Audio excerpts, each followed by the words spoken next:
Antes de empezar con la primera conferencia, algunas cosas un poco de logística, ¿vale? Os voy comentando. Me preguntaban antes que si había wifi. Hay una red de wifi de invitados de la universidad a la que podéis acceder.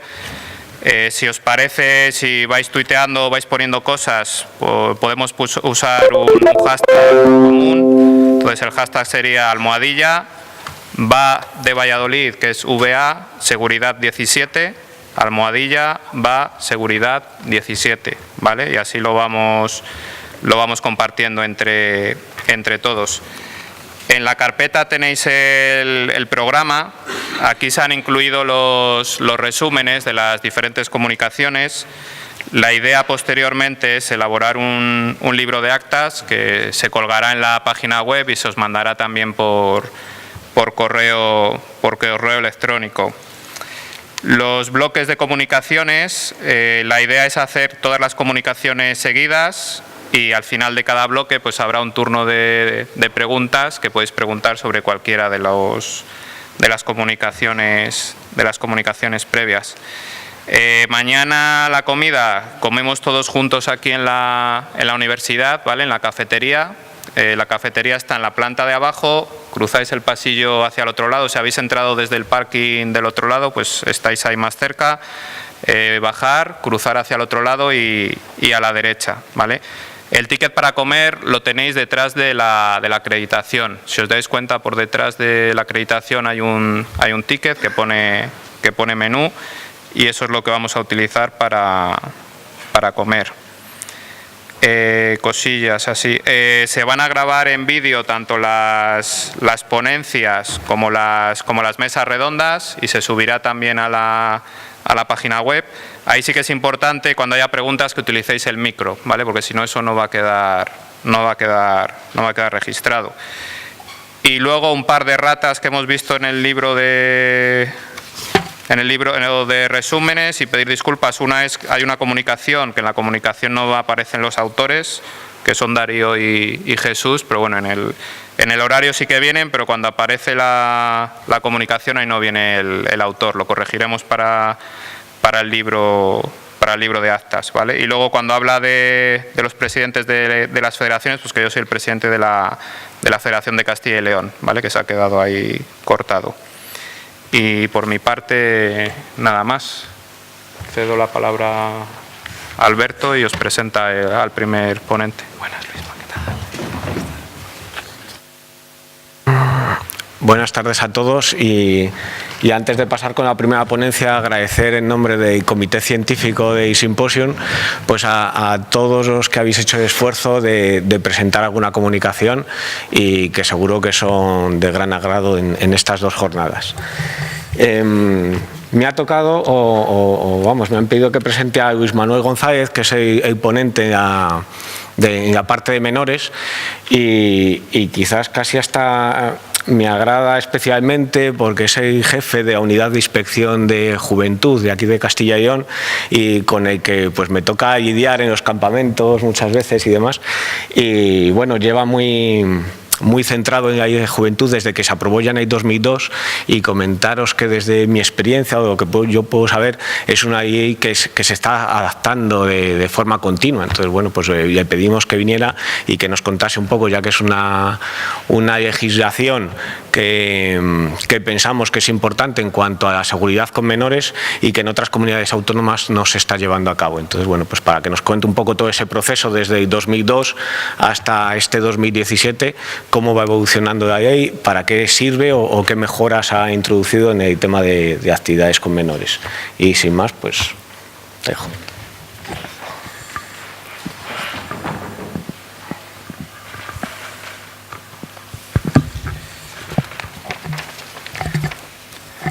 Pues buenas tardes a todos. Ya me ha presentado Alberto, soy Luis Manuel y bueno, me decía, ¿cuál es el currículum? Digo, Luis Manuel. Mi currículum, pues yo creo llevo toda la vida trabajando en los temas de tiempo libre. Empecé a los 16 años y ahora mismo no digo los que tengo, os dejo que echéis imaginación. y desde ese momento no he dejado de estar relacionado con los temas de tiempo libre. Y trabajando de una manera, en unas ocasiones voluntaria y en otra profesional, pues con los temas vinculados al tiempo libre.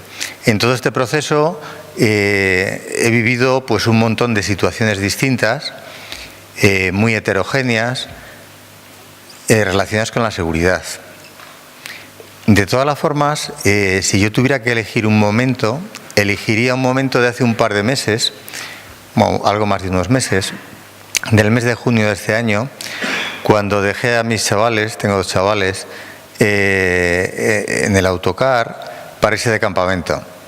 Había una madre que estaba en los Scouts, y había una madre que lloraba desconsolada cuando su hijo se marchaba y le decía con un pañuelo, dice, tú lo que quieras, pero vuelve, ¿eh? Vuelve. Yo creo que representaba perfectamente la idea de lo que un padre desea, ¿no? Desea muchas cosas, desea que su hijo se lo pase bien, desea que su hijo aprenda, desea que su hijo haga nuevas relaciones, desea que su hijo esté a gusto, pero por encima de todo desea que vuelva como ha ido, que vuelva entero, que vuelva sin ningún problema físico, sin ninguna limitación física ni psíquica. Eso es lo principal de todo. Eso que parece tan evidente es algo que casi siempre se ha obviado. Ahora vamos a hacer un recorrido por lo que ha sido pues toda la trayectoria del tiempo libre, un poco en España y en Castilla y León. Y os daréis cuenta de que ha sido una trayectoria muy curiosa, porque en algunas ocasiones se ha dado importancia a unos momentos y a unos aspectos, y en otros momentos a otros distintos completamente. Yo creo que ahora estamos en el tiempo de la prevención de riesgos. Y justamente por eso pues quería haceros esa explicación evolutiva de cómo ha ido desarrollándose todo este tema. Bien, si echamos la vista atrás, echamos la vista al siglo XIX, perdón, en el siglo XIX vamos a encontrar una referencia muy clara y muy curiosa además. Los que seáis curiosos y amantes de estos temas del tiempo libre, pues no podríais muchos de vosotros imaginar que si rebuscamos en la hemeroteca del Boletín Oficial del Estado, hay un apartado que se llama la Gaceta de Madrid. La Gaceta de Madrid es el boletín oficial antiguo, por así decirlo, anterior a la guerra civil. Y en esa Gaceta de Madrid pues hay algunas publicaciones muy curiosas, muy interesantes. Por ejemplo, figuran en esa Gaceta de Madrid, yo he recogido un par de referencias que me parecían significativas. Una que es del miércoles 27 de julio del 1892, ni más ni menos, que es del Ministerio de Fomento. Y ahí se explican lo que son una cosa nueva, que eran las colonias escolares. Las colonias escolares. ¿Y qué era esto de las colonias escolares? Son los campamentos que entendemos hoy en día. Ahí es donde se inicia realmente una andadura en nuestro país con el tema de iniciar a los niños en el tiempo libre. ¿Y qué objeto tenían esas colonias? Pues el objeto que tenían estas colonias era muy determinado, muy sencillo, muy evidente, ¿no? En aquel momento era un momento en el que las situaciones higiénicas no eran muy adecuadas y donde existía una sociedad ya preindustrial, y se busca fundamentalmente que los menores tengan un contacto con la naturaleza, que puedan respirar aire sano, aquellos que estaban en las ciudades, y pudieran desarrollarse, sobre todo en el mar y en la montaña. Entonces, en esta Gaceta de Madrid, en este número, lo que se plantea es eso, es la necesidad de crear campamentos, actividades de tiempo libre con los niños, que se llaman colonias escolares. Poco después, 2 años después, hay una orden una circular concretamente del de la Dirección General de Instrucción Pública, donde se describe con minuciosidad pues todos los contenidos que tienen las colonias. Si las vierais os sorprendería, os reiríais bastante, porque ahí se describe tanto la pedagogía o la dinámica, la metodología que tienen que utilizar los maestros, que son los que encabezaban como responsables estas colonias, tanto la metodología como los materiales incluso, como los juegos, como las actividades, como los horarios, todo es un boletín oficial. Imaginaros qué cosa más paradójica, ¿no? E incluso llegan a delimitarse las medidas que deberían tener idóneamente los niños de cada edad, de los 11 años, de los 12 años, una cuestión extraordinaria, ¿no? Y cómo contribuían las colonias escolares a mejorar luego esos rendimientos. Es algo realmente asombroso. Y en estas gacetas, bueno, pues se empezaba ya, estamos hablando, insisto, de 1894. Es el momento de que España pierde las colonias, un momento de especial relevancia política, una etapa de decrepitud económica y política, y coincide pues eso justamente con el resurgir de las colonias escolares, que apuntan también que se habían iniciado, las primeras noticias que se tenían de ella eran de 7 años antes, es decir, estamos hablando de 1860 y tantos, en Suiza. Si pasamos al siguiente siglo, al siglo XX, pues veremos que el siglo XX es un siglo distinto desde el punto de vista de que podemos dividirlo claramente en 3 tercios, y cada tercio tiene un color distinto, tal como figura ahí en el escrito que tenéis en el PowerPoint. El primer tercio no deja de ser más que una continuidad de lo que se había realizado en el siglo XIX, que era continuar con esas colonias escolares con la finalidad de promover sobre todo los aspectos de salud, los aspectos saludables. Sin embargo, el segundo tercio del siglo es un segundo tercio pues que, como todos conocéis sobradamente, está dominado pues por la Guerra Civil Española y una lucha interna dentro de toda España, que culmina pues con la victoria del general Franco. Entonces eso también da un color completamente distinto a todo el tema de los campamentos y todo el tema del tiempo libre en nuestro país. Y por último, el tercer tercio, que coincide también con la muerte del general Franco hasta finales de siglo, que es el tercio de siglo que está coronado pues por la Constitución española, por una descentralización importante y por una forma completamente distinta de ver las cosas desde el punto de vista de las competencias que existían en el tema del tiempo libre. Vamos a hacer una pasada rápida por cada uno de estos tercios que hemos hablado del siglo XX. Si vemos en el primer tercio la Gaceta de Madrid, veremos también que existe un decreto que es de educación en el tiempo libre del Ministerio de Instrucción Pública, y este ministerio crea una comisión de colonias, cantinas y roperos escolares.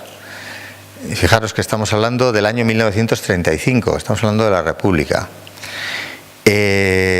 Posteriormente, hay un error ahí, pone 1985, es 1935, hay otro decreto que establece también la organización que habrían de tener las colonias, las cantinas escolares y los roperos escolares. Se viene insistiendo sobre la idea que anteriormente hemos hablado de reforzar todo el tema de salubridad, de salud entre los niños. Con la guerra civil cambia completamente el entorno y la finalidad, la filosofía. Ya no se quieren desarrollar actividades de tiempo libre para fomentar la salud de los escolares, de los niños, sino sobre todo se persiguen otras finalidades que figuran en una ley, que es la ley que instituye el Frente de Juventudes en el año 1940 y establece como fines, claramente entre ellos, lo dice, y cito textualmente, la educación política, física, deportiva y premilitar. Es decir, hemos cambiado completamente la salud por otro tipo de valores distintos. Posteriormente, y derivados de esa ley del Frente de Juventudes, pues se derivan una serie de decretos que desarrollan, sobre todo 3 decretos, que desarrollan los temas relacionados con la inspección de los campamentos, de los albergues, de las colonias y de las marchas. No voy a incidir en ello, simplemente ahondan sobre las finalidades que he hablado. Y en el último tercio del siglo XX, pues la Constitución española crea una auténtica revolución, en el sentido de que una competencia, como era la del tiempo libre, la de los campamentos, la de las colonias, que pertenecía al Estado, que era una competencia muy arraigada en el Estado, se entendía como una competencia de carácter estratégico, se deriva o se reparte o se distribuye entre las comunidades autónomas. Y los estatutos de autonomía dan competencias exclusivas a cada comunidad autónoma para poder desarrollar, como ellos estimen conveniente, pues esas materias. De ahí nos ha venido algo que vosotros creo que si habéis vivido la realidad de los campamentos y las titulaciones y todo esto, pues todo aquello de que es que en Murcia piden no sé cuántos monitores, pero en Extremadura no piden esto, y en el otro sitio piden lo otro, y en Castilla y León son los más duros, y en Cantabria ya no piden nada, y en no sé qué sitio piden no sé qué. De ahí viene toda esa heterogeneidad, ¿no? La realidad es que las comunidades autónomas se ponen a legislar decretos con cierta rapidez, intentando sustituir esos decretos que acabamos de ver, derivados de la ley que instituye el Frente de Juventudes. Pero esos decretos habían quedado derogados. Esos decretos hacían referencia, pues, a la organización e inspección de campamentos. Y lo que ocurre es lo siguiente, que todas las comunidades autónomas se ponen yo creo que todas, prácticamente casi todas, regulan con decretos el panorama en su ámbito territorial.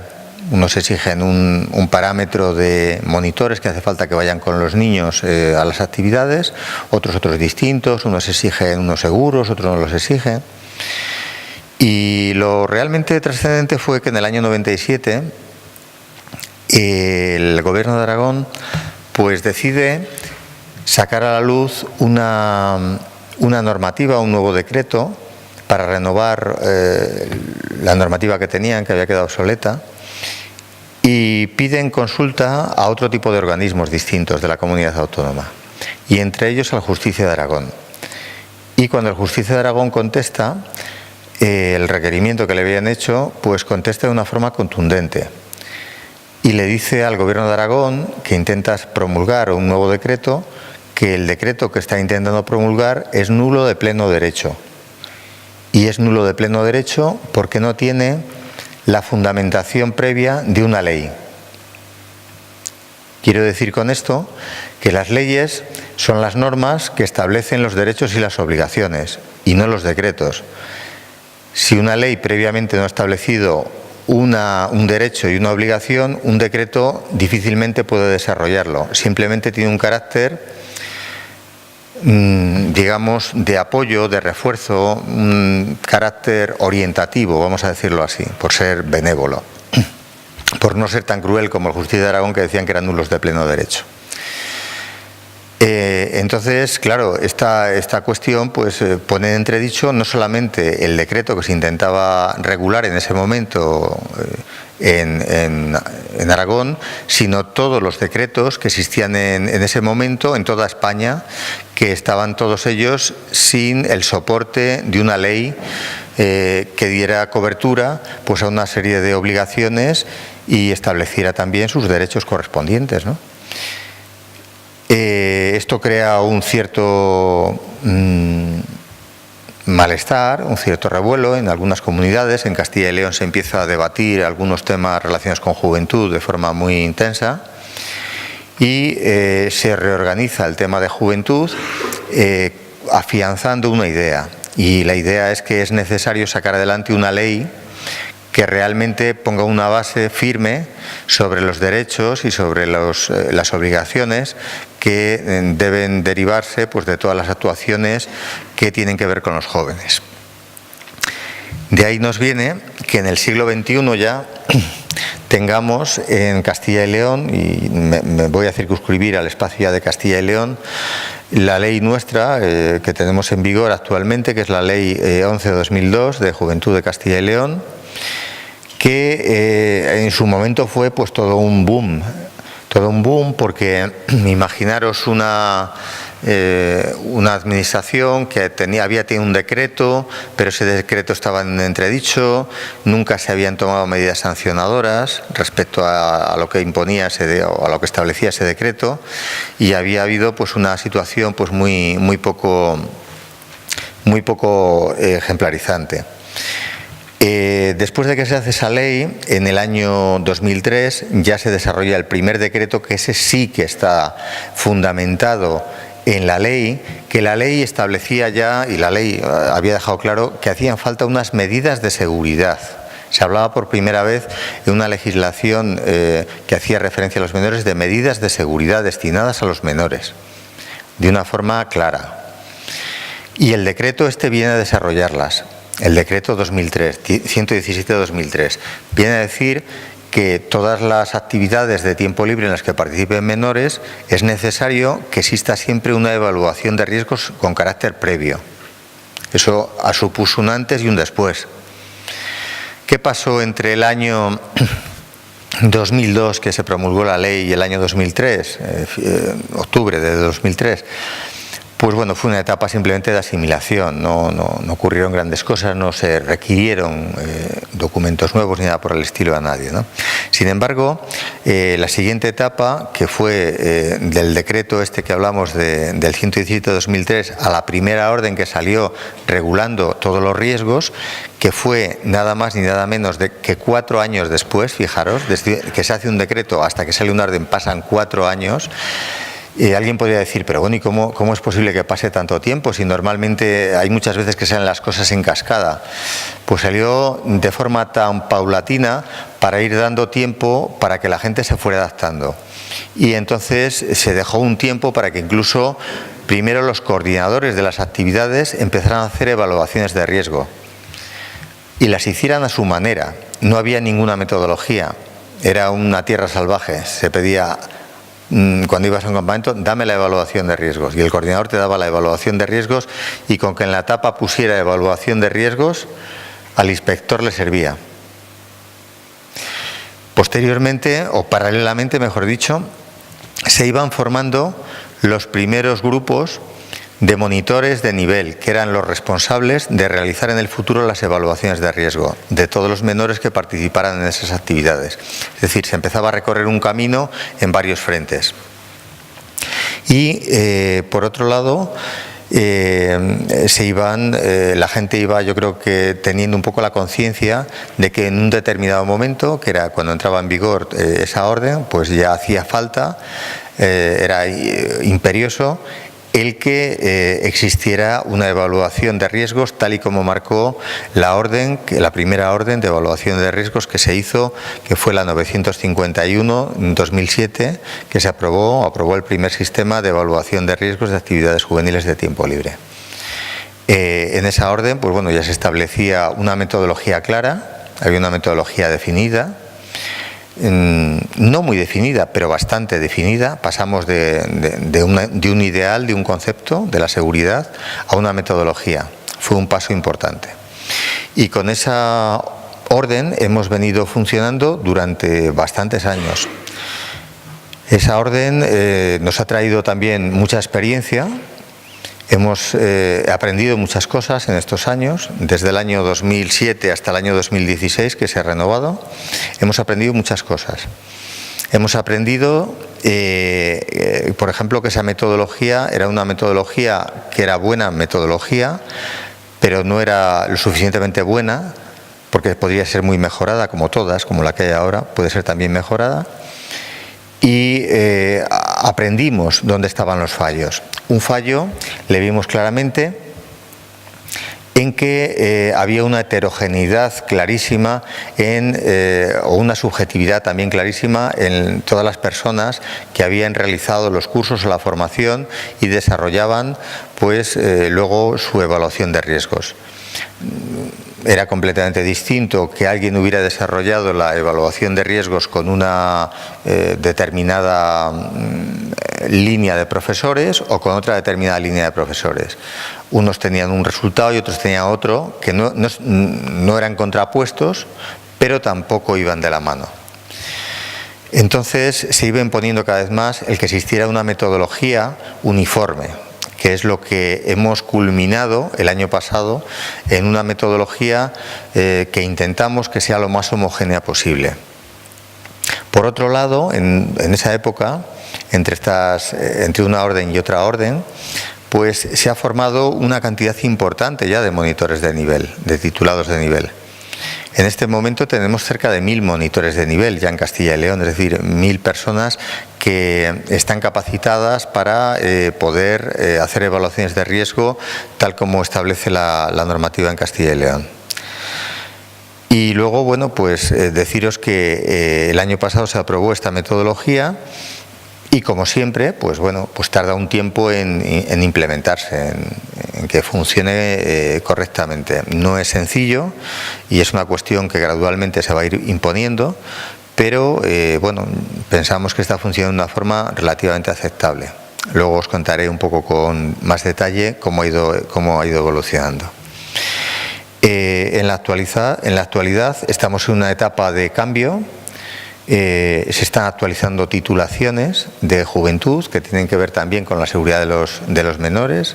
Ahora mismo tenemos 2 títulos, uno es el de monitor de nivel y de coordinador de nivel. Seguramente se puedan fusionar en uno solo. Se está también se ha creado ya un formato, una plataforma homogénea para poder hacer las evaluaciones de riesgo a través de medios telemáticos, a través de una plataforma online. Y por último, bueno, pues se están estableciendo también fundamentalmente, pues yo creo que unos criterios que antes no existían y que hacen que la opinión de los responsables de las actividades que las tienen que evaluar pues sea cada vez menos subjetiva y cada vez esté sujeta pues a criterios más objetivos. Bueno, si tuviéramos que pensar qué es lo que ha hecho que funcione pues todo lo que es el sistema de evaluación de riesgos que tenemos en Castilla y León, pues yo diría que ha habido unas cuantas claves que han sido fundamentales. Una de ellas ha sido la experiencia, otra ha sido la metodología que tenemos. No hay ninguna comunidad autónoma que tenga una metodología regulada normativamente para hacer la evaluación de riesgos. La metodología que tenemos no es una metodología que se nos ocurrió de la noche a la mañana, sino que la contrastamos con el referente más próximo que teníamos. Yo creo que a vosotros os hubiera pasado lo mismo. Si hubierais tenido que coger y tuvierais que sacar de la nada una metodología para realizar una evaluación de riesgos, ¿con quién consultaríais? Pues con una metodología que estuviera lo más consolidada posible. ¿Y qué metodología era esa? Pues la metodología que existía en la evaluación de riesgos laborales. Para ello acudimos en su momento a Madrid, estuvimos reunidos con el director de Seguridad y Higiene del Trabajo. Tuvimos bastantes reuniones con ellos, con él y con el jefe de seguridad, y nos hicieron muchas observaciones y bueno, de esas observaciones que nos hicieron pues se derivó una propuesta metodológica que luego, con muchas modificaciones, es la que tenemos hoy en día. Pues la metodología, insisto, es otro de los puntales. La formación. Tenemos un título formal, 2 títulos formales en este momento, que es monitor de nivel y coordinador de nivel, que son únicamente a nivel de Castilla y León, pero que están ocupados o preocupados por incidir en lo que es la prevención de riesgos en las actividades de tiempo libre con niños y jóvenes. Después tenemos la aplicación informática que os he hecho antes referencia, luego os contaré algunas cosas de ella, que es una aplicación que se llama Iris, está dentro de una plataforma que se llama Iris y que nos sirve pues para realizar con ella pues todas las evaluaciones de riesgo que en el futuro se vayan desarrollando. Esto nos va a generar muchas ventajas en muchos terrenos, en muchos frentes distintos. Luego si queréis, lo podemos comentar con un poco más de detalle.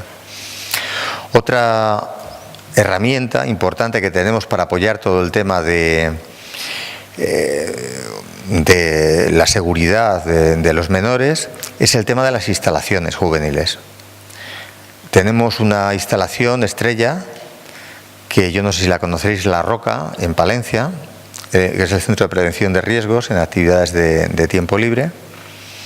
Es una instalación singular con una inversión muy importante, donde van permanentemente, yo diría que casi todo el año, menos a lo mejor un mes o dos, niños de toda Castilla y León, y se está utilizando de forma continuada.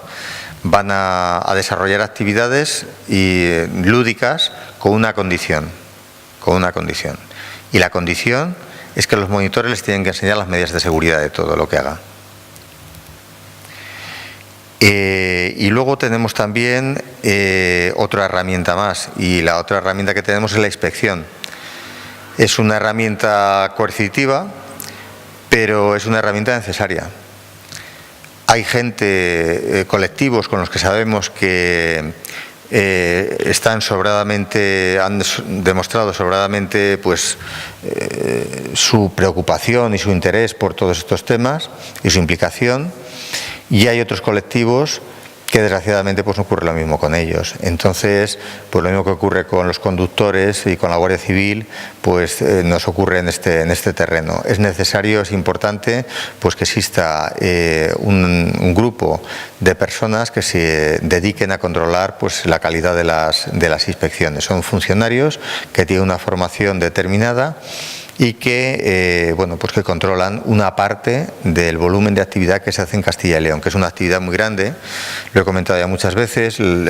Cada año, cada verano, para los que no lo conozcáis, en Castilla y León vienen a realizarse una media de unos 1000 campamentos en el verano. En el verano. Estamos hablando solamente de los meses de julio y agosto. ¿De acuerdo? Entonces, imaginaros el impacto que tiene eso en todos los sentidos, en el ámbito ambiental, en el sentido ambiental, en el social, territorial. Por ejemplo, son actividades que fundamentalmente, si las pusiéramos en el mapa de Castilla y León, nos saldría un mapa de Castilla y León bombardeado en toda la periferia, justamente los núcleos más desfavorecidos económicamente y a los que más difíciles de llegar. Pues estas actividades aportan muchas veces un importante apoyo para el sostenimiento de muchas familias. Entonces es una cosa que tampoco podemos perder de tener, no podemos dejar de tener en cuenta.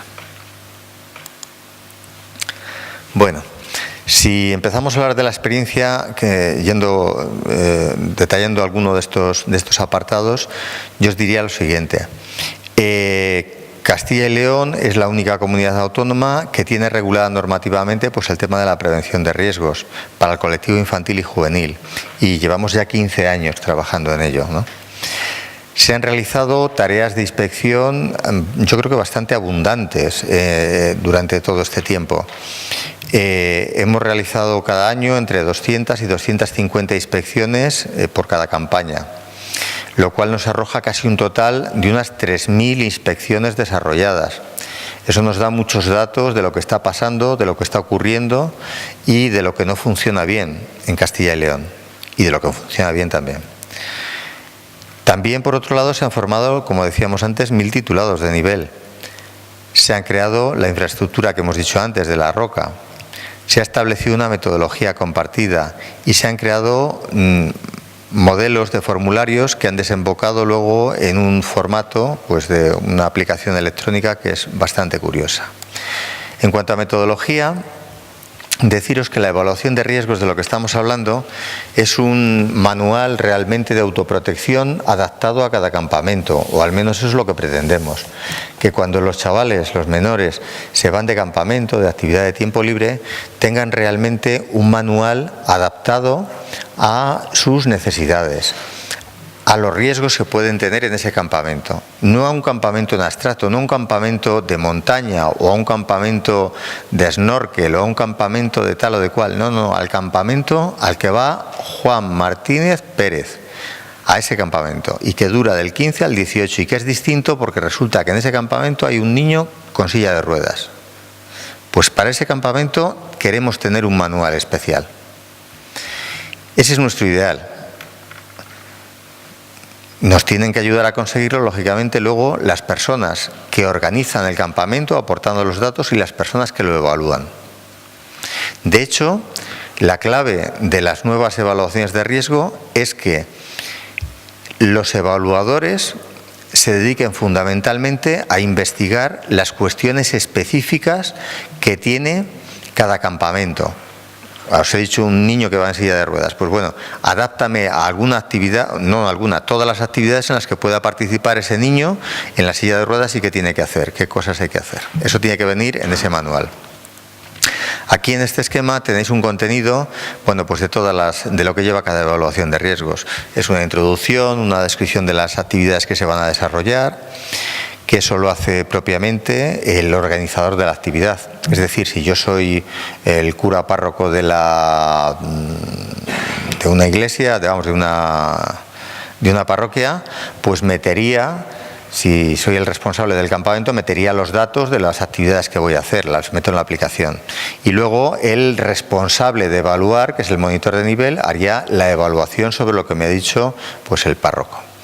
Vendría luego la evaluación de riesgos. Esa evaluación de riesgos conllevaría unas medidas preventivas. Habría también unas recomendaciones que figuran en el desarrollo, para el desarrollo de las actividades. Estas recomendaciones están sacadas de todo lo que vamos aprendiendo a lo largo de los años, de las hojas de incidencias, que son unos documentos que nos pasan después de que termina un campamento, una vez que ha finalizado el campamento, y nos dicen qué accidentes ha habido, por qué se han producido, qué tipo de problemáticas han tenido. Y luego vienen también ahí en esas recomendaciones unos protocolos añadidos, unos protocolos de seguridad que son protocolos homologados y pactados ya con el 112, con el GRAIN, etcétera.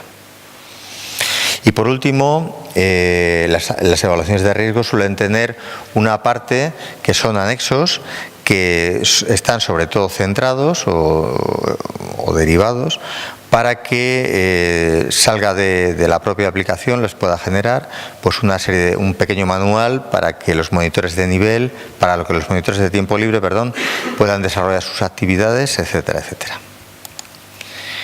Hay algunas actividades o actuaciones más que actividades, yo creo, que están fuera del ámbito de aplicación de la evaluación de riesgos. Aquí las tenemos relacionadas. Por ejemplo, la comida, la preparación, el aseo personal, el traslado de los participantes, el tiempo de descanso, celebraciones religiosas, etcétera, etcétera. Hay unas cuantas pues que están fuera de lo que evalúa un monitor de nivel. Sobre este tipo de actuaciones, el coordinador de la actividad tiene que hacer un protocolo para asegurar también la seguridad de los menores. Es decir, si hay un rato de tiempo libre en el campamento, que le hay todos los días normalmente después de comer, pues tiene que haber también, por ejemplo, pues un monitor que esté al tanto pues de los chavales para que nadie haga ninguna locura. La valoración del riesgo se establece, en cuanto a metodología, se establece tal y como se desarrolla en la evaluación de riesgos laborales también, y es mezclando las probabilidades de que ocurra un accidente con las consecuencias que conlleva. ¿Qué probabilidades tengo de sufrir un accidente, por ejemplo, si voy por esta ruta, o qué consecuencias puedo tener si voy por un terreno que es más tendido, si es menos tendido, etcétera, etcétera? Y ahí, de la mezcla de estas probabilidades y estas consecuencias, se deriva una combinación, vamos a decirlo así, de riesgo que se establece en 4 niveles, que es el riesgo tolerable, el riesgo moderado, el riesgo importante y el riesgo intolerable.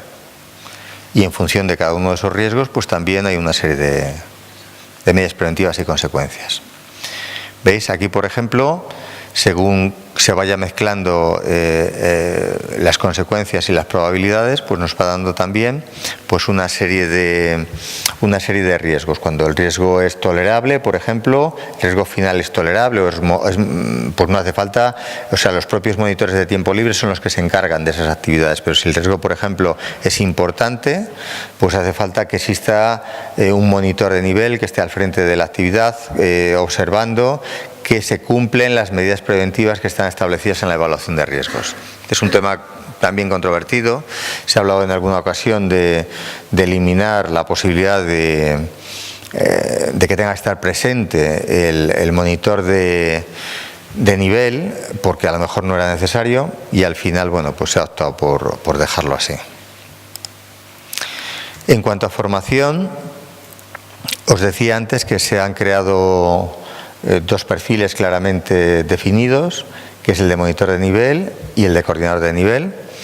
En la actualidad hay un debate bastante intenso sobre la eliminación de la figura del coordinador de nivel, porque dicen que se ha utilizado poco. La verdad es que sí, que se ha utilizado poco, se utiliza muy poco esa figura. Es una figura que está diseñada para grandes concentraciones fundamentalmente. Las grandes concentraciones son muy escasas, pero basta que lo digamos para que este año, en 2017, haya habido varias, haya habido 3 en Castilla y León, pero en todos estos años ha dado la casualidad que ha sido así, ¿no? Y bueno, y otra de las cosas que están reelaborando en este momento son los contenidos del curso del monitor de nivel. ¿Por qué? Pues porque la figura, la idea que teníamos inicialmente a la que tenemos hoy en día, pues ha evolucionado pues muy significativamente. En los primeros tiempos el monitor de nivel era una persona que creíamos que debería saber de todo y hacer de todo, y hoy en día pensamos que fundamentalmente un monitor de nivel es un técnico en prevención de riesgos en actividades de tiempo libre.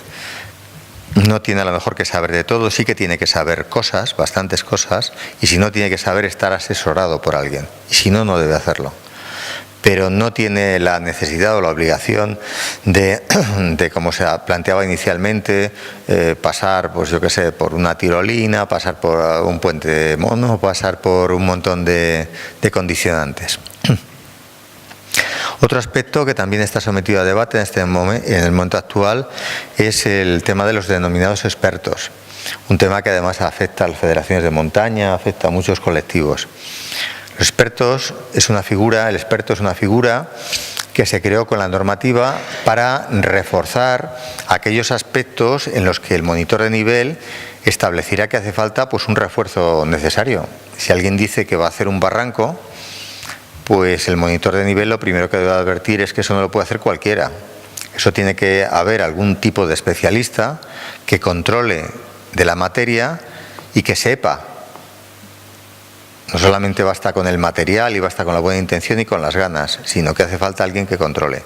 Entonces los expertos, ha habido un debate ahí muy controvertido y bueno, pues se ha planteado quién era el experto, si a lo mejor realmente los expertos que tenemos no son tan expertos, sino son solamente entendidos, y los expertos es gente que tiene otro nivel distinto. Y estamos planteando ahora, están abiertos muchos escenarios, entre otros la posibilidad de que desaparezca esta figura de expertos, o la posibilidad de simplemente de considerar expertos a la gente que nos diga determinadas entidades que son expertos. Que nos diga, por ejemplo, la Federación de Montaña quién son expertos, o que nos diga la Federación de no sé dónde quiénes son expertos, o que nos diga el sistema de educación formal quiénes son expertos. ¿De acuerdo? Entonces el monitor de nivel lo que tendrá que hacer es, tú quieres hacer una actividad de piragüismo, pues acudo a las tablas que yo tengo y te digo, mira, aquí tienes que tener un experto, o que te le establezca la federación de esto, o el sistema de educación formal, o esto o esto. Y entonces a lo mejor no titular nosotros expertos. Es una de las posibilidades que están abiertas, pero está en debate ahora mismo. Todavía es muy difícil avanzar algo. Y bueno, otra de las grandes modificaciones en los temas de formación que están sucediendo en este momento, pues es todo lo que está ocurriendo con el tema de los certificados de profesionalidad, que es que estamos ahora mismo dando ya ciertas ciertas conexiones, estamos conexionando los certificados de profesionalidad con las titulaciones de juventud, y entonces ahí pues también tenemos luego unas conexiones que, si son de vuestro interés, luego vamos a hacer un turno de preguntas, pues podemos entrar. Bien. Con la nueva aplicación IRIS, os decía antes, tenemos una serie de ventajas, y con esta aplicación, entre otras ventajas, están las que tenéis ahí. Por un lado, el tener un formato común que van a homogeneizar las evaluaciones. Si yo os contara que he visto evaluaciones de 3.000 folios, no lo creeríais, pero yo os doy mi palabra de que las he visto. 3.000 folios de evaluaciones de un campamento de 300 niños de 15 días. 3.000 folios. Increíble. Pero he visto, no de tantos niños, pero actividades de 15 días evaluadas en una cuartilla. También por otro título de nivel. Entre uno y otro, claro, hay un intermedio. Y por eso nos hemos planteado la necesidad de que tuviera que haber un mínimo común denominador. Luego la evaluación IRIS, la aplicación IRIS, pues nos facilita desde la inspección un montón de control de las actividades. Porque hay muchas actividades que no controlamos y ahora desde la aplicación las vamos a poder controlar mucho más fácilmente. El que no esté en la aplicación simplemente y está haciendo una actividad de tiempo libre, simplemente está fuera de la ley. Luego se simplifica el proceso de evaluación y pueden agruparse las actividades que antes se evaluaba. Antes se jugaba al juego del tigre tal, al juego del gamo tal, al juego del antílope tal. Ahora se pueden, todo lo que son juegos, lo podemos agrupar en tipos, en grupos, y entonces resulta mucho más ágil la evaluación. También la aplicación va a permitir copiar los modelos de campamento que tenemos. Y si yo todos los años hago un tipo de campamento muy parecido un año con otro, pues puedo copiar el formato y al año que viene pues la aplicación me cambia hasta automáticamente las fechas que tengo que hacer, la salida que hago, si quiero, y si la quiero mantener, y si no se la cambio y tal, pero la aplicación te lo va a dar hecho. Y hay una cosa que me parece especialmente importante, que todavía no lo han visto las personas que han manejado la aplicación y que la tenemos ahora en pruebas, y es que la aplicación, esto saldrá dentro de poco tiempo, está ya funcionando, pero está en otro entorno, que no es el entorno de explotación. Y es que a partir de ahora toda la gente que va metiendo datos en la aplicación del sitio al que va a ir van a quedar archivados, y vamos a hacer una gran base de datos que se va a compaginar con otra que tenemos actualmente que se llama Parajes. Entonces nosotros nos vamos a ocupar de ponernos en contacto con el propietario y decir simplemente que si autoriza, que si da por buenos los datos que ha metido el organizador de la actividad, si los validamos, y él nos da el ok para que lo hagamos, nos da el permiso para que podamos publicitar sus datos, su terreno, su propiedad, lo podremos hacer y construiremos, yo creo que una gran base de datos. Una gran base de datos que yo creo que tendrá miles de registros y creo que no tardaremos mucho en completarlo. ¿Por qué? Porque realmente lo van a hacer los organizadores. Es un tema interesante. Luego la aplicación también pues genera ayudas en cada ítem, tiene manuales que están actualizados. Otra ventaja importante que tiene es que los mantenimientos de la aplicación pues no dependen ya de cada persona que tenga que estar todo el tiempo mirando a ver si ha salido una legislación nueva y tal. Eso se va a mantener directamente desde la inspección, con lo cual trabajarán unos, pero se pueden beneficiar pues todo el colectivo de personas que evalúen los riesgos. Y luego en el tema de la inspección, pues decir que la prioridad de que se hace que tenemos en la inspección respecto a los inspectores, las órdenes que les damos a los inspectores, es que fundamentalmente se centren en la seguridad de las actividades.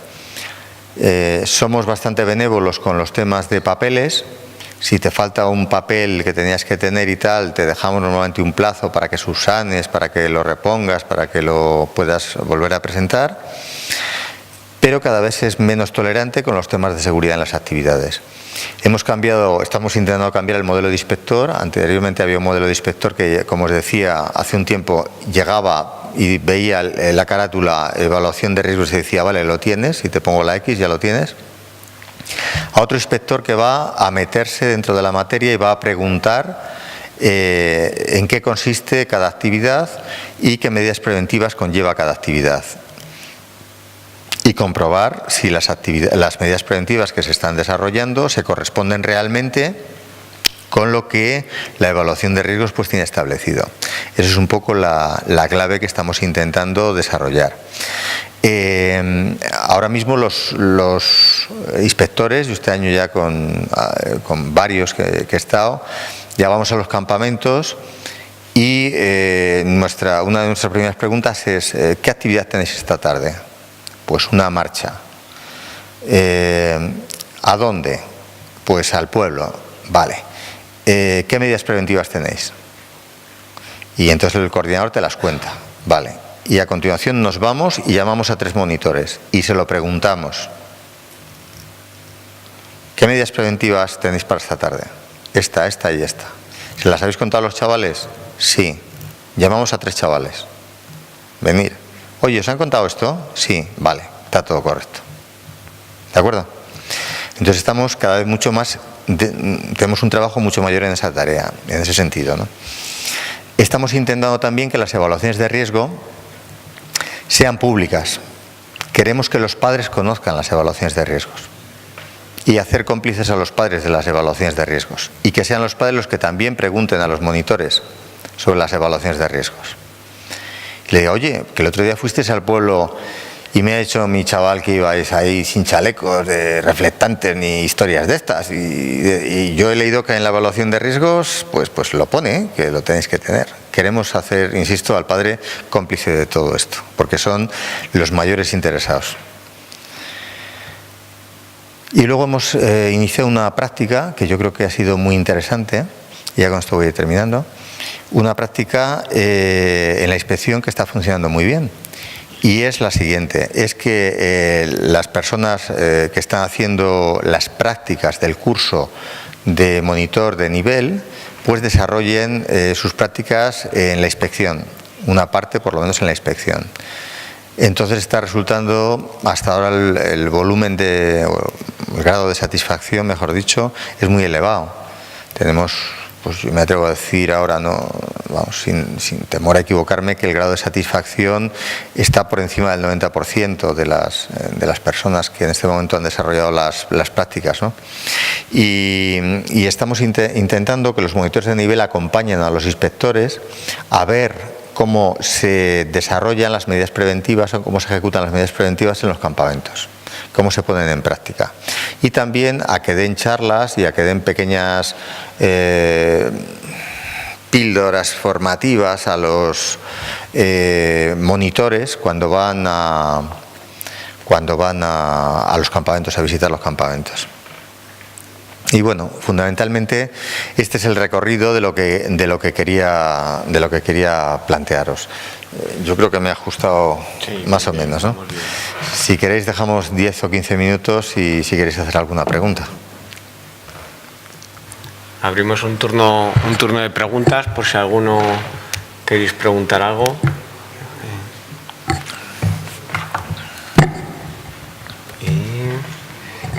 Yo por lo menos tengo una, y era como se ha hablado de 1000 campamentos en un verano en Castilla y León, ver si se tienen datos de siniestralidad de esas actividades y si realmente se aprecia un descenso desde que se aplicó el hecho de que sea obligatorio una evaluación de riesgos o no. Si nos puedes contar un poco. Es una pregunta difícil, es muy interesante y muy centrada, pero muy difícil de responder. ¿Por qué? Pues porque no tenemos referentes anteriores a la entrada en vigor de la ley. Entonces no podemos comparar. El único referente que tenemos, que sí que puede ser interesante, es la Guardia Civil. Los grupos de rescate de montaña. Hablando con 2 de ellos, me comentaban que antes de la entrada en vigor de la ley, antes del 2002, todos los veranos tenían que pedir refuerzos para hacer dobletes en los servicios que prestaban. Y desde la entrada en vigor, unos cuantos años después de la entrada en vigor, que con el servicio que tienen normalmente, pues satisface normalmente, digamos, la demanda que tienen de exigencia, ¿no? Con lo cual, bueno, pues es un indicio, es un detalle, pero nada más, ¿no? Luego, de los 1000 campamentos, pues tenemos datos de todas las hojas de incidencia. Los tenemos cada año. Sacamos una memoria de lo que nosotros llamamos Plan Especial de Inspección, que incluye todas las comunicaciones administrativas que ha habido, todas las incidencias que han existido, pues desde problemas gastrointestinales hasta roturas, hasta muertes de todo tipo, ¿no? Hay que decir que las muertes que hubo fueron hace años y hace ya algún tiempo que en actividades de tiempo libre propiamente en Castilla y León no tenemos conocimiento, por lo menos que nos hayan comunicado. A lo mejor ha podido haber alguna que no nos hayan comunicado y se nos haya pasado, no hayamos podido ver y tal, pero es raro. Lo cual es una gran satisfacción. Es decir, en los últimos años ahora estamos teniendo otro tipo de problemas que antes no teníamos o no se veían, ¿no? Este año, por ejemplo, un problema importante que hemos tenido es un tema de abusos sexuales, por ejemplo, que hasta ahora a lo mejor habían existido y nadie lo había dicho, pero este año, bueno, pues se están destapando. Hola, buenas tardes. Gracias por tu exposición. Yo soy funcionario también de Juventud del Gobierno de Navarra y quería saber cuántos inspectores tenéis en ese cuerpo de inspección y si su labor es puntual y se circunscribe a los meses de verano en los que hay acampadas o si hacen otro tipo de labores y cuáles. Nosotros, al ser claro, Castilla y León es una comunidad particular, igual que Navarra también, pero vamos, todas son particulares, o Murcia, tal. Al ser uniprovincial o ser multiprovincial, pues claro, también te determina mucho. Nosotros tenemos una media, este año, por ejemplo, hemos tenido 10 inspectores. En Castilla y León solemos tener siempre uno en cada provincia como mínimo y hay provincias que tenemos 2, a veces 3 incluso, depende. Todas las provincias tienen una sección de juventud. El jefe de la sección de juventud, que tiene que ser un funcionario del grupo AOB, pues es necesariamente inspector de juventud y una de sus funciones prioritarias en verano, la prioritaria es esa, el ejercer como inspector de juventud. Aparte, habilitamos otro tipo de personal, que sean también funcionarios del grupo AOB, les habilitamos temporalmente para esos meses, para que sean funcionarios que puedan realizar las tareas de inspección y les damos unos cursos previos. Y aparte, en ocasiones especiales, se hace también atribución temporal de funciones a algunos funcionarios para poder apoyar todavía este esquema, ¿no? De todas las formas, estamos viendo que nosotros nos movemos entre los 10 y los 20 inspectores, como máximo a 20, creo que no hemos llegado a 19. Entre los 10 y 19 inspectores podemos cubrir una buena parte. Una buena parte quiere decir un cuarto de las actividades que se desarrollan. Un cuarto, ¿eh? Es decir, hacemos 250 inspecciones de 1000 campamentos. No sé si he respondido. Sí. ¿Qué hablé? Hablaste que se llegaban a hacer 2000 en Castilla y León.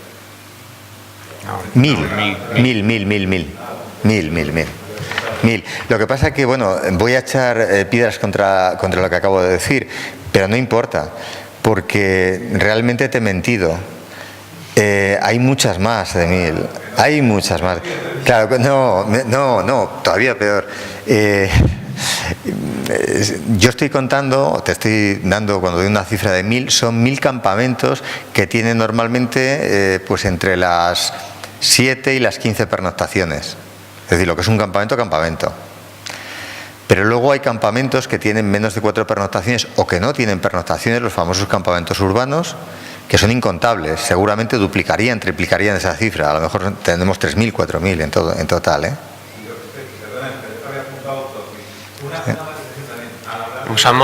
Paco, si usamos el micro, queda grabado en... Sí. Sí, eso, disculpa que pensé que eran 2000, había apuntado yo mal. Y me extrañaba, por eso digo, ¿qué número de inspectores hay que tener para eso? Vamos, sois los únicos. Pero Una pequeña matización, lo de la Gaceta de Madrid, que parecía muy avanzado. Bueno, es que desde 1886 ya se organizaban excursiones y campamentos por parte de la ILE, la Sociedad de Estudios Guadarrama, Sociedad Excursionista de Montaña. O sea que entonces había demanda. Todo el movimiento de la Escuela Nueva. Ahí está, había demanda y cada uno hacía lo que quería, pues como ahora también. O sea, entonces, bueno, esos decretos vinieron al uso. Vale. Y bueno, luego si dijiste que ibas a poder hablar de los certificados profesionales de tiempo libre, bueno, sí. Si no nos lo amplías. Sí, bueno, ¿ahora o luego? Lo dejamos un poco para... Dejamos un poco y luego, vale. Buenas tardes. Hola. He entendido que Castilla y León es la única comunidad que legisla en materia de seguridad, de prevención de riesgos en menores, ¿no? Específicamente, Específicamente. ¿Existen iniciativas para comunicar entre una comunidad y otra el plan de prevención de riesgo que tenéis vosotros? No. Para que se reproduzca en todo el ámbito nacional. No. ¿Y no sería interesante? Sí. Te hablo desde la ignorancia burocrática. Sí. Yo no es ninguna ignorancia. ¿Cuál sería quizás la vía de comunicación entre comunidades para que esto se reproduzca? Pues que te presentes a político, llegas a político y entonces puedas hacerlo. No, gracias. Muchas gracias. Pero la sugerencia a mí me parece perfecta. De hecho, cuando hemos tenido encuentros, pues hemos visto la necesidad y lo interesante que resulta, ¿no? Pero, ¿qué es lo que ocurre? Es un tema difícil de hincar el diente, ¿no? El tema de la seguridad a todo el mundo le parece bien, pero no es fácil. Entonces, bueno, nosotros ahí yo creo que llevamos una avanzadilla importante. Por eso mismo, en nuestro caso, que lo tenéis muy desarrollado, no sería productivo que la demás comunidad copiara. Sí, nosotros estamos encantados. Si está interesado, sí. Hay al tener competencias exclusivas cada comunidad autónoma, pues alguna vez el Instituto de la Juventud pues nos junta a las comunidades autónomas para determinados temas. Nos junta, por ejemplo, con el tema de los certificados de profesionalidad y tal. ¿Nos podría juntar con este tema? La respuesta es sí. Tal vez donde habría que incidir o dar el toque sería para el Instituto de la Juventud de España, para que hiciera una propuesta para que se difundieran este tipo de temas o se pusieran en común o algo por el estilo. Yo creo que sería muy interesante.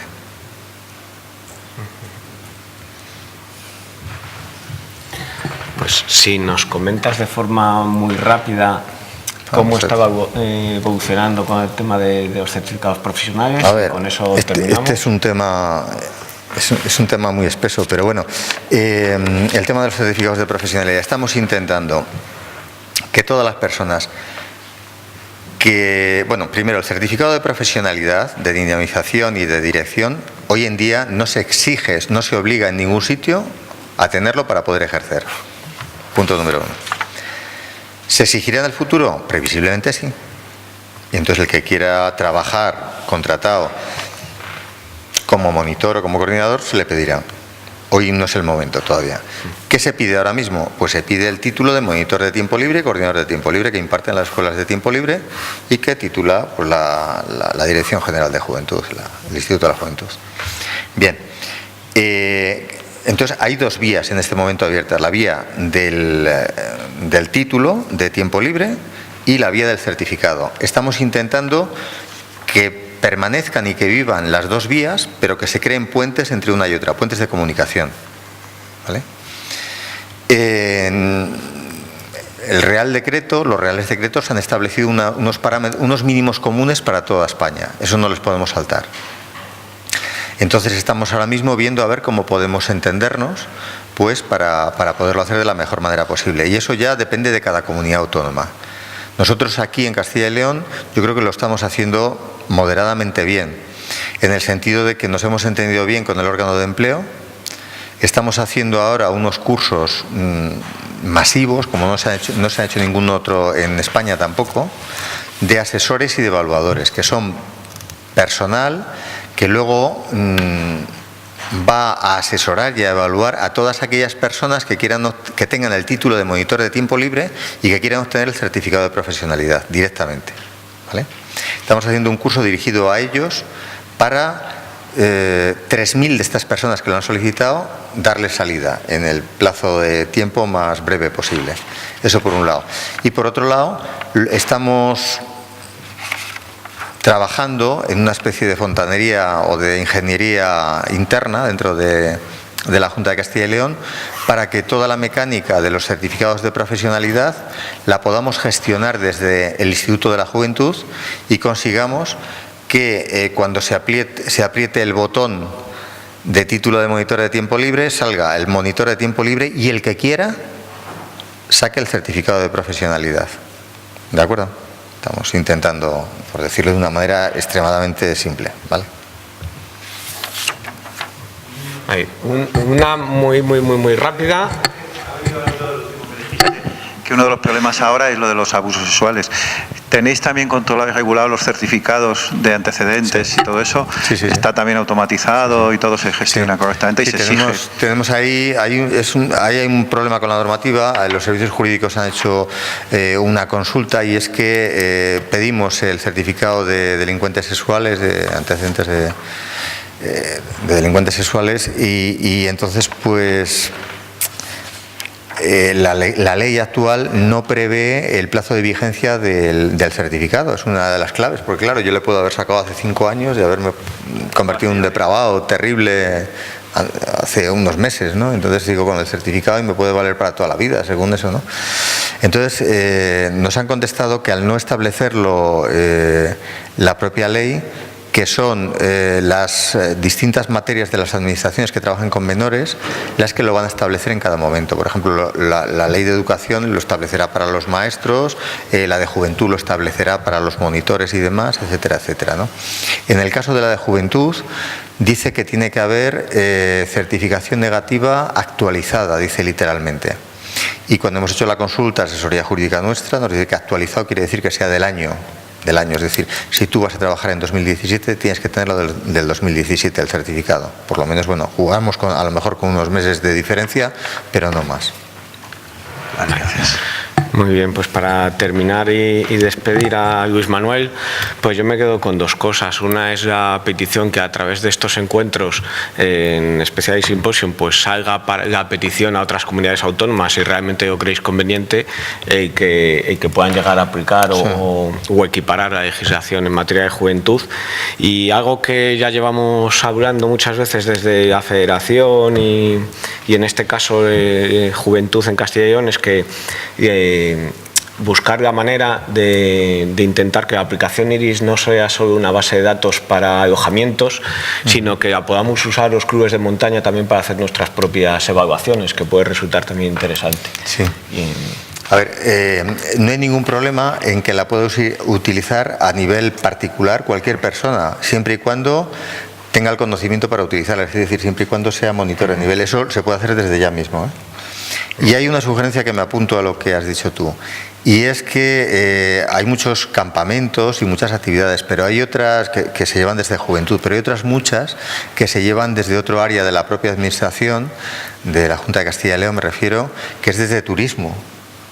Y desde turismo se hacen también un montón de actividades con niños. Entonces esas actividades, por ejemplo, no se hace la evaluación de riesgos. Y eso es un tema que me parece a mí personalmente también muy, por lo menos, chocante, ¿no? Muy bien, pues lo apuntamos para las conclusiones y agradecerte que hayas venido y nos hayas contado pues este largo periodo de progreso de la ley de juventud. Muchas gracias. A vosotros. Gracias.